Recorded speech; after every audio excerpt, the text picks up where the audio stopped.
Brown marmorated stink bugs, also known as shield bugs with a scientific name of Halyomorpha halys, are native to Asia but have been turning up in the US since the 90s.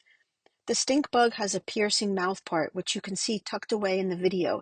It uses this to pierce veggies and fruits. Stink bugs are not typically considered predatory insects. They're generally herbivores that feed on various plants.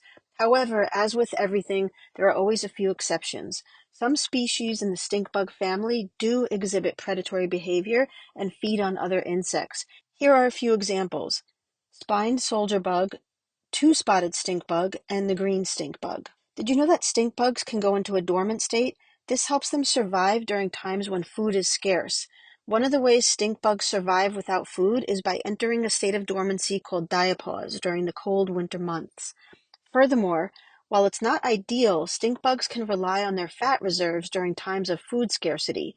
These stored fats can provide the energy and nutrients needed to keep them alive for extended periods of times without access to regular food sources. So, what do stink bugs like to eat? They love to munch on fruits, vegetables, and ornamental plants. Their favorite food sources include apples, peaches, tomatoes, green beans, and soybeans. They have a particular preference for plants native to their geographic regions, such as the eastern redbud, catalpa, and hibiscus.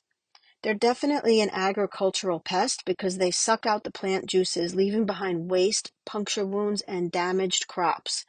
You may also see them indoors in your house. They will often seek shelter in your house during the cold winter months. Once inside, they'll search for a warm, secluded spot to spend the winter. This can include hiding within your walls, attic, or crawl spaces. In order to get rid of them in your house, first seal up all entry points around windows, doors, and the roof. Then use sticky traps around areas where you saw them. These traps are not a solution to eliminate them, but rather will help you monitor for new ones coming in. Then make sure you add beneficial insects to your garden, like ladybugs, lacewings, yellow-striped wasps. These will help control the population outside, which will in turn help reduce the numbers coming in. Remember, stink bugs are a common problem in the fall when they enter our home to escape the cold.